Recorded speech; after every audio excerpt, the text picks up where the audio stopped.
Well, hello you gorgeous mother truckers and fellow rebels. Welcome to lap 3 on the 5th of September.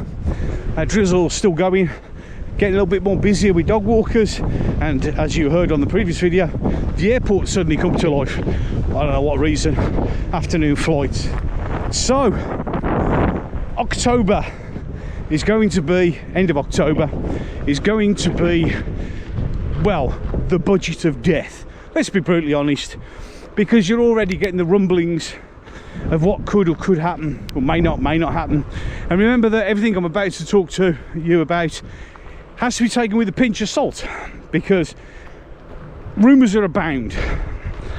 But when you get lines like, we found a £22 billion hole in the budget, bullshit, and it's, so we're going to make some painful decisions, you can guarantee that those painful decisions are going to be bloody expensive for us, not for them of course. So let's go over a few of the rumours, shall we? Wind's picking up as well, lovely grey day. So first one we've heard of, obviously we know about the winter fuel allowances being stripped away by the Labour government, and you've got all the Labour idiots going, oh yeah, but the Conservatives said they're going to do the same. Well no, you see, because they weren't. Because what they were going to do was actually means test it, which basically meant the rich who didn't need it didn't get it. That was it, of which everybody can be completely and utterly in agreement with.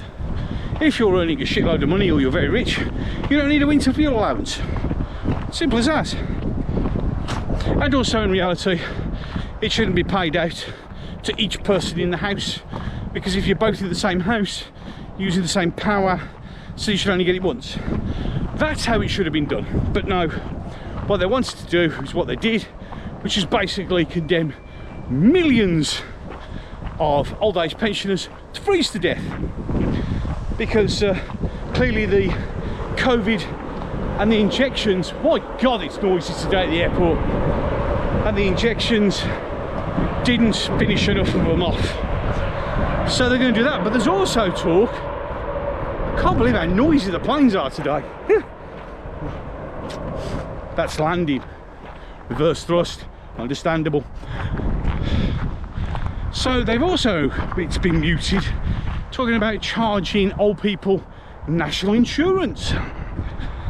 Yeah, that's picking on the old people again. Very ageist this government is, don't you think? Very ageist.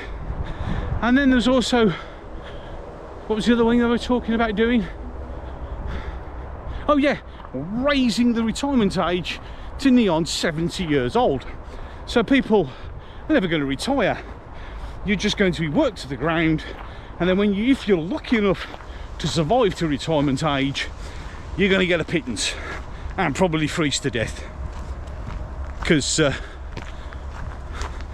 that's what they seem to want to do. So there you got on the old age pensioners. Now, I've talked about it before, I might as well talk about it again. When Labour said in their manifesto, we promise not to raise income tax, national insurance or VAT, they were lying. The mythical £22 billion hole, which I've talked about, doesn't exist, and also explain things like we're paying £40 billion a year to ourselves on an interest to a loan that we gave ourselves. They're using it as an excuse now to go, well, we're going to have to raise income tax, and we're going to have to raise VAT, and we're going to, in fact, so basically go back on everything. So that's going to come, guarantee you.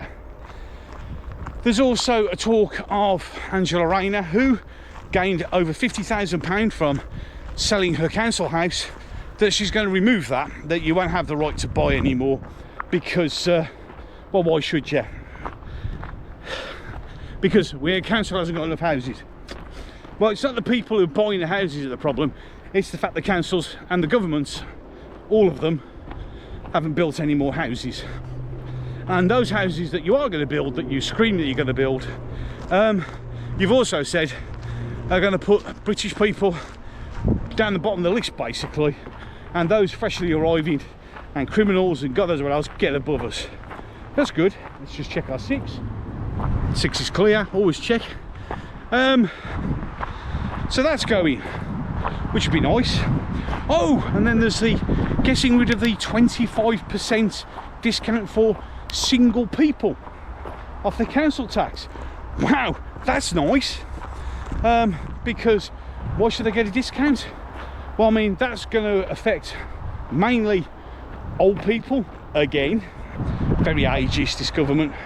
And obviously single parents, and just like basically screw everybody over. And don't forget, there's also the fact that they want to allow councils to raise the bills by a huge amount. I haven't finished yet though, it gets better. Then we've got the talking of pay per mile. I've discussed this before, so people like Stephen, you can go back and check, because I have spoke about these things before. Where first it's well, it should be electric vehicles, because we're missing out on billions of pounds of car tax revenue. But then you get the head of the RAC, which, because he said this, if you remember the RAC, bin the bastards, because he said, nah, should be pay per mile for petrol and diesel vehicles as well. Wow. And the reason I'm doing that is because people will stop using their cars. And see, the RAC haven't thought this through, nor has the government. Well, now the government have, and that's why they're doing it. But the thing is, if you make everybody pay per mile, the whole thing is everybody will just stop using their cars. And what that will cause is, especially, for instance, I've mentioned this before, but just to refresh it, just come back from Great Yarmouth. Now for me, that's a 175 mile trip. Now, if you go pay per mile, which they want to go, they could say £1 a mile. So that's added, just to get there, an extra 175 quid onto my holiday, and £175 to get back, and the cost of the fuel, which of course, that's another thing. They're talking about raising that by 10 pence a litre. I mean, remember, these are all rumours, and to be taken by a pinch of salt. But with the lines, difficult times ahead, difficult budget coming, anything's possible. And that's just to stop us driving. I mean, they've brought back in the, by 2035, you can only buy electric vehicles. I'm not buying one. Why? Oh, it's because you don't care about the planet. No, it's because it's too fucking expensive. When you're looking at a electric car that can cost up to 15 grand more than its petrol or diesel version, and the fact that after 4 or 5 years, depending on use, the battery dies, and it's about 5 or 6 grand to buy a new battery. Yeah, but the whole idea is to price you out of your vehicles so you can't go anywhere. Only the rich can. Peasants, see how it's working. We're literally being taxed back to the Dark Ages, medieval times, where we'll have the lords of the manor and the rest of us are just dirty, stinky, plebby peasants to be taxed to oblivion to pay for their lavish lifestyles. And then we go on to other things. Well, you see, I'm going to ban smoking outside pubs and football stadiums. Notice they're very specific working class environments. And if you're caught, you're going to get a £100 fine, because that'll reduce the burden on the NHS from smokers. Yes, smokers do. But if you actually look at the figures, the tax you get off cigarette smokers more than easily covers the money spent on them at the NHS, because it's smokers that are the burden, not the millions of people arriving every year from God knows where.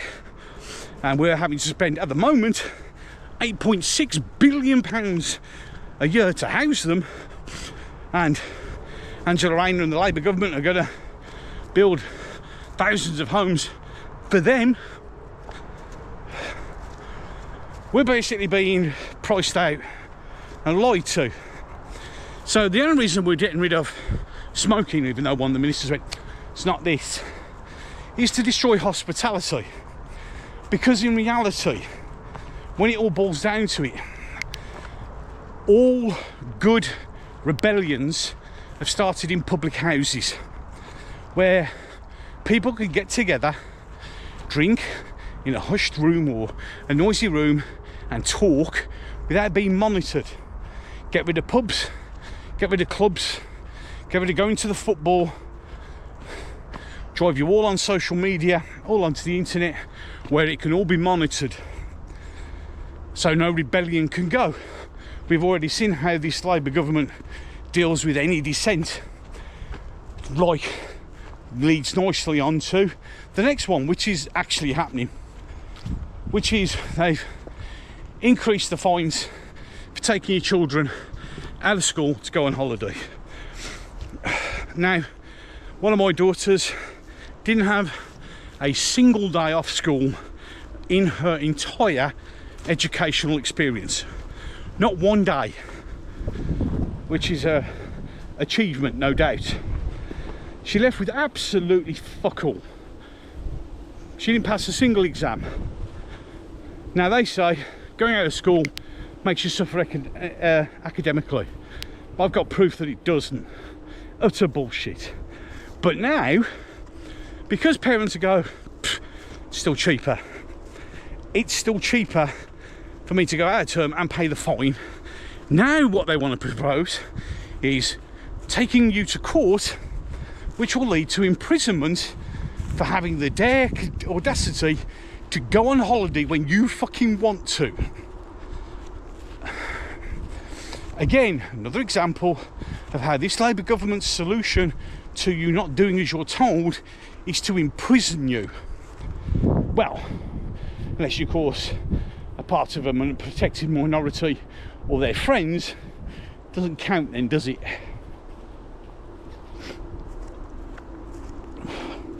And then, to show even more insanity, another example of how we are literally run by clowns, insane mental clowns. We have a huge argument about the fact that people are getting charged far too much for Oasis tickets. That's mainly because some members of the Labour Party couldn't get them, and we're going to clamp down on that. Right, so you'll clamp down on illegal sales of Oasis tickets, but not on the holiday companies.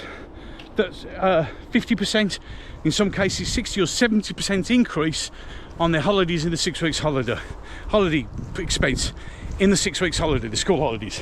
No, this shows you the mentality and the insanity of our leaders, where they'll argue about having to pay too much for an Oasis ticket, but won't challenge holiday companies that double the price of a place. And it's like where we were in Great Yarmouth. We went in 6 weeks, we were lucky. We got it for a good price. And it cost me, Mrs G, and the 2 kids to go to Great Yarmouth. It cost us nearly £1,000 for a week. And that's because, like we've already done, we've already booked next year's holiday. We book a year in advance to get the best price. Now, when we looked on the site before we went, the same caravan that we got for that, well, just under 1,000, if we booked it before the 6 weeks holiday, for the 6 week holiday, that exact same caravan, exact same place, exact same level of entertainment and everything, would have cost nearly £2,000. But we won't tackle that issue. We'll cry about fucking Oasis tickets. Make it make sense. We live in an insane world. When this budget comes, I'll do a video about it when I come back off my little break, if I've not been depressed enough about it while I'm away. It's going to be hard, and they're doing it to punish us for just being us. In any case, I'm on my way home now. My laps are done. I'm very tired now, but feeling good, because walking is good. I mean, while I was away for the week, we were averaging 20,000 steps a day. We were swimming for an hour every day, and we even went on those bikes, you know, the ones with the 4 seats, and did that for over an hour. So plenty of exercise then. Exercise good, not just for your body, but for this. So I'm done with that one. Thank you to all the new subscribers. Please keep putting your comments in the comment section. I will get to them in the end. You're all wonderful. Thank you for your continuing support. And I'm done. So the tree almost takes the camera out. Till the next one.